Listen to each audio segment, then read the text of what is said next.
खुलुमबाय गोजोन फुंबिलिनि गासैनिसिमबो आंनि गोसो गोरबोनिफ्राय सिबिनाय आरो बरायनायखौ जासिहरग्रोनाय थाबाय। आसा खालामो बयबो मोजाङैनो दङ। नोंथांमोननि थाखाय आं मोनसे गोदान खौरां लानानै नुजाथिफैलायबाय। आसा खालामो नोंथांमोना खौरांखौ खोनासंनानै मोजां मोनगोन। बिमाया मबाइल थुहैयैनि थाखायनो गावनि जिउखौ फोजोबनानै लादों सासे 16 बोसोर बैसोनि उन्दै गथ'साया। आथिखालाव जों उन्दै लाइमोनफोरखौ बांसिनखौनो मबाइलाव बिजि थानायखौ नुनो मोनो। नाथाय उन्दै गथ'साफोरनो बांद्राय मबाइल थुहोनाया मोजां नङा आरो मबाइला जोंनि थाखाय बाहायनो रोंबा मोजां आरो बाहायनो रोङाब्ला मोनसे गाज्रि लामाजोंबो दैदेनलाङो। बेखायनो बिमा-बिफाफ्रा फिसाफोरखौ जेसेबां हागौ मबाइलनिफ्राय जानगाराव थाहोनाया मोजां। बेबादिनो बिमाया गावनि फिसाज्लाखौ मबाइल थुहैयैनि थाखायनो हाजोनिफ्राय बाज्रुमनानै गावनि जिउखौ फोजोबदों सासे गपाल पाइडे मुंनि सासे उन्दै बैसोनि गथ'साया। हाजोनिफ्राय गोग्लैनाय उनाव फाहामथायनि थाखाय देहा फाहामसालियाव लांदोंमोनब्लाबो नाथाय डक्टरा थैबाय होननानै फोसावो। बे जाथाया ओनसोलनाङैनो मोनसे सोमोनांथाव थासारि सोमजिहोदों। हारियानानि छत्रपति सम्भाजी नगराव जादों बे जाथाया। जानो गोनां बिटिसि बिसायख'थिनि थाखाय बिपिएफ दोलोनिफ्राय हाग्रामा महिलारि बिथाङा गासै मोन 22 बियाबनि बिजाथिफोरनि मुं फारिलाइखौ फोसावबाय।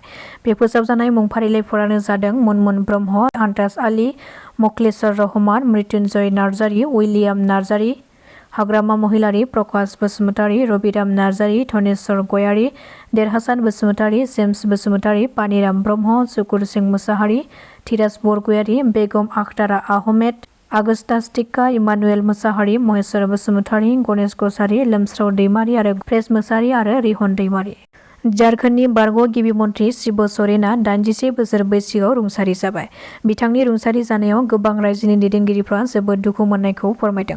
भारतारि राजखान्थियाव सासे गोजौ थाखोनि सुबुं दैदेनगिरि आरो बावसोमनाय राजखान्थिगिरिमोन गिबि मन्थ्रि शिब सरेनआ। मिथिनो हानाय बादिब्ला आथिखालनि झारखन्डनि गिबि मन्थ्रि हेमन्त सरेननि बिफा शिब सरेनआ गोबाव समनिफ्रायनो गोब्राब बेरामाव गोग्लैनानै दंमोन आरो दिल्लीनि गंसे देहा फाहामसालियाव मैया जोबथा हां बोयो।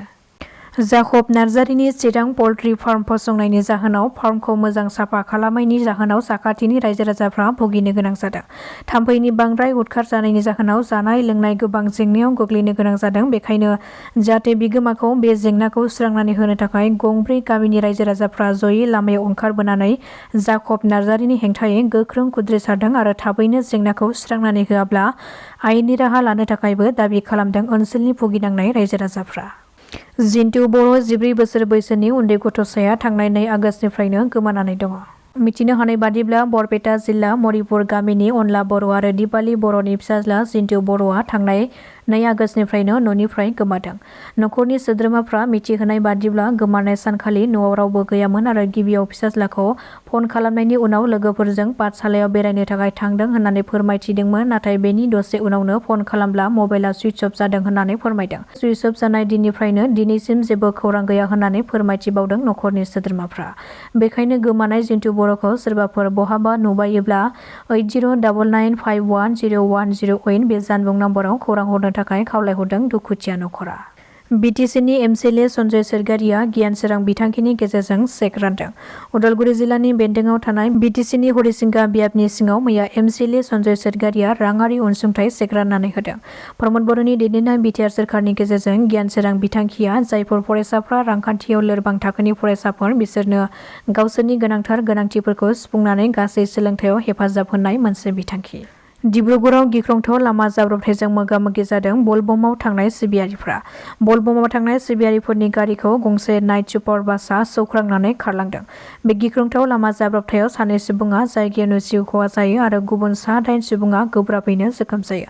डिब्रुगड़नि खौरां फ्लाइअभाराव सोमजिदों बे गिख्रंथाव जाब्रबथाया। जोखोम जानाय 8 सुबुंफोरखौ फाहामथायनि थाखाय साखाथिनि देहा फाहामसालियाव थिसननाय जायो। दासिमनि खौराङा एसेनोसै। नोंथांमोना खौरांखौ नायनानै मोजां मोनदोंब्ला चेनेलखौ साबस्क्राइब खालामनानै लानो हागोन। गोजोन्थों।